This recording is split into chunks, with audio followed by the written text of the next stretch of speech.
जाकिया सकीरत की ध्वजा रे सरगलो भैया गाजी।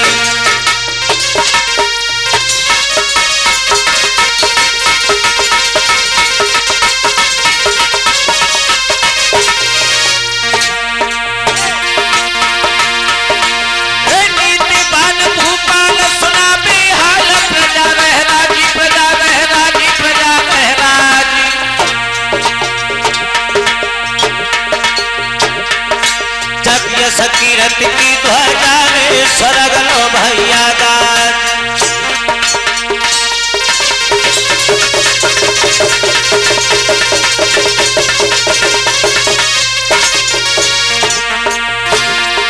ए माया यरवन खर्व सुखी बिन सब हतो सरनामी हतो सरनामी।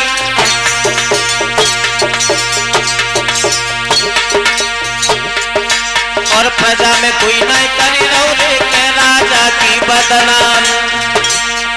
हाय प्रजा में कोई नहीं करे रौले के राजा की बदनाम।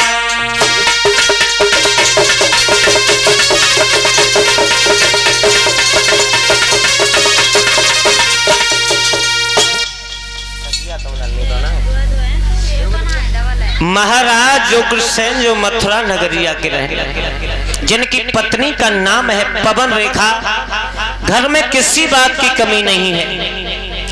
कमी है तो सिर्फ भगवान ने कोई संतान नहीं दी। एक दिन रानी पवन रेखा महलों में सो रही हैं। सोते ही सोते पवन रेखा ने एक स्वप्न देखा है।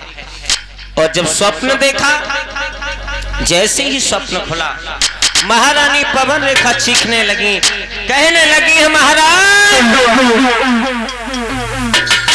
क्या हुआ पवन रेखा, क्यों चिल्ला रही हो, क्यों चीख रही हो? जवाब दिया है महाराज अनर्थ हो गया। क्या हो गया? मैंने बड़ा बुरा स्वप्न देखा है। कैसा स्वप्न देखा है? तो पवन रेखा महाराज उग्रसेन से बोली है, महाराज अरे मैंने सोबत देखो ख्वाब, अरे ख्वाब मेरे सुनियो राजा बलदाई। मैंने सोबत देखो ख्वाब, ओ ख्वाब मेरे सुनियो राजा बलदाई।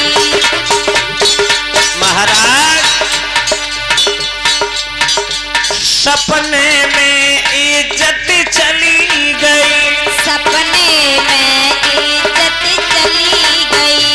मेरे माथे की बिंदिया छूट गई, मेरे माथे की बिंदिया छूट गई। मेरे कैसो देखो ख्वाब मेरे सुनियो राजा बलदाई।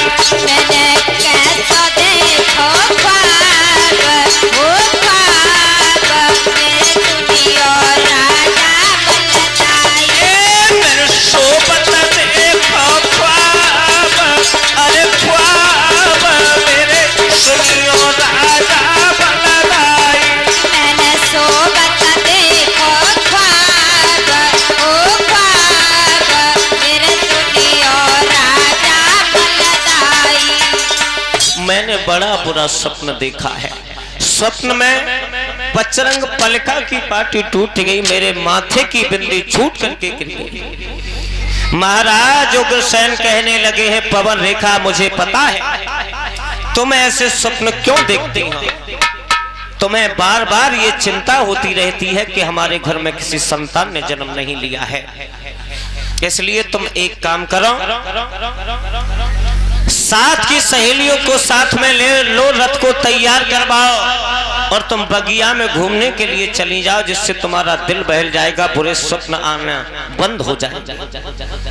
रानी पवन रेखा साथ की सहेलियों को लेकर के रथ को जब तैयार करवाया है तो पवन रेखा बगिया में घूमने के लिए गई है। और जब बगिया में पहुंची, बड़ी सुंदर बगिया है, रथ से कूद गई। उसी बीच में हुआ ऐसा, अरे भाई समय के बीच में ये कया धी आई गई भारी।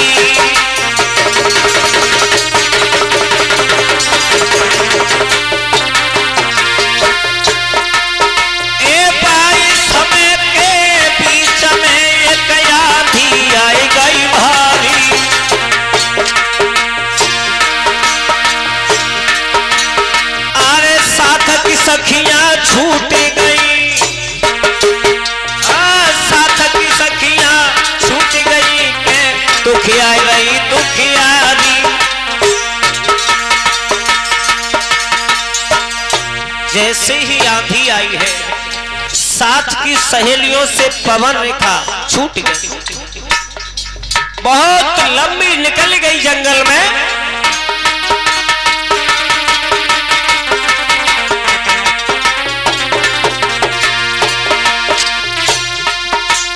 महाराज कब रेखा मन में रही टहलाई और कहा करे कि कटाई के मन में ये कया में ये कजा।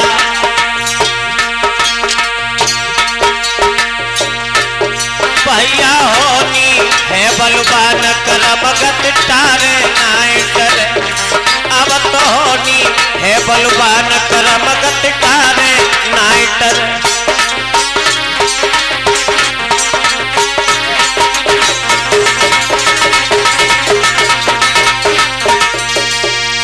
पवन रेखा जब साथ की सहेलियों से छूट गई, बहुत लंबी जंगल में जब निकल गई तो क्या देखा है, शेर भेड़िया चीता किलकोरे कर रहे हैं।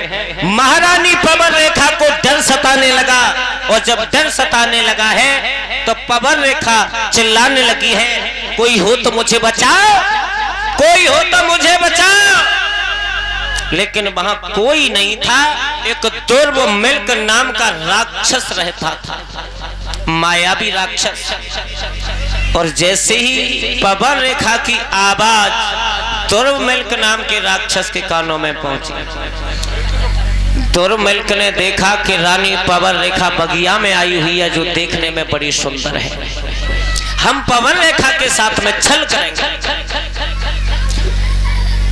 उस नीच ने महाराज उग्रसेन का भेष धारण किया और महाराज उग्रसेन का भेष धारण करके रानी पवन रेखा के पास में पहुंच गया। जवाब दिया है, पवन रेखा क्यों चिल्ला रही हो, क्यों चीख रही हो।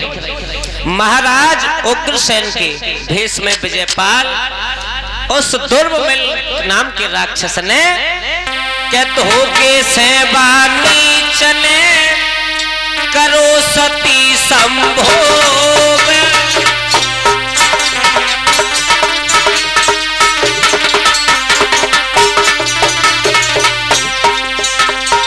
तो होके सेवानी चले करो सती संभोग। प्रकट हो गया अंत में निश्चर का संयोग।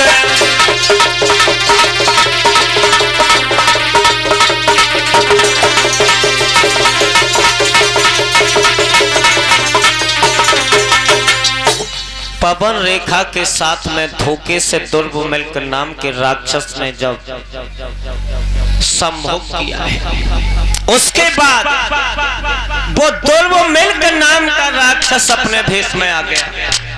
जैसे ही अपने भेष में आया, महारानी पवन रेखा ने देखा, महारानी पवन रेखा चीखने लगी, कहने लगी, नालायक,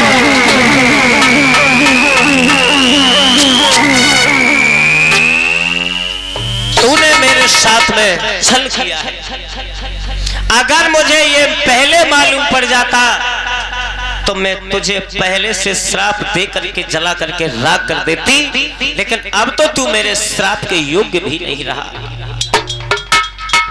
पवन रेखा कहने लगी है, ओरे नालायक,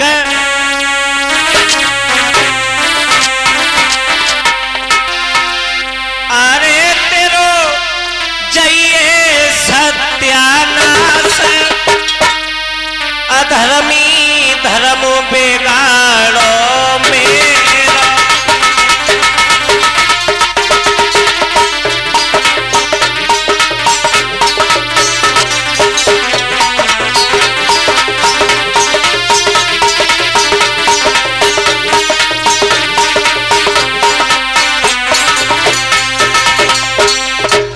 ओरे नालायक, अगर मैं पहले जान लेती,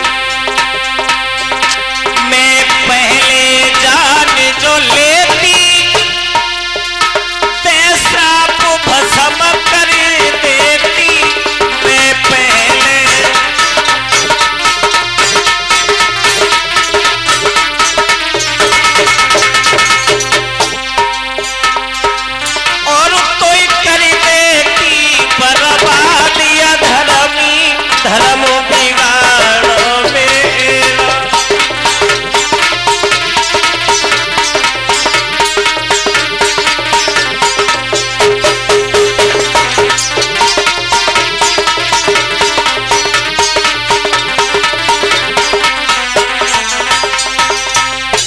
पवन रेखा कहने लगी है नालायक, अब तू मेरे श्राप के योग्य भी नहीं रहा।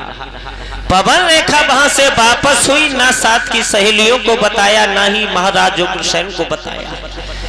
धीरे धीरे जब समय व्यतीत हुआ है महलों में, दुर्मिल्क नाम के राक्षस ने एक बात और कही। नीरज, दुर्मिल्क नाम के राक्षस ने पवन रेखा से कहा, पवन रेखा तुम जो कह रही हो वो गलत है। क्यों? मैंने कुछ बुरा नहीं किया, तुम्हारी खाली गोदी को देखा, मैंने तुम्हारी गोदी को भर दिया, और जो तुम्हारे गर्भ से बेटा पैदा होगा वो ऐसा वैसा नहीं होगा। कैसा होगा? तेरे जैसा नालायक नीच।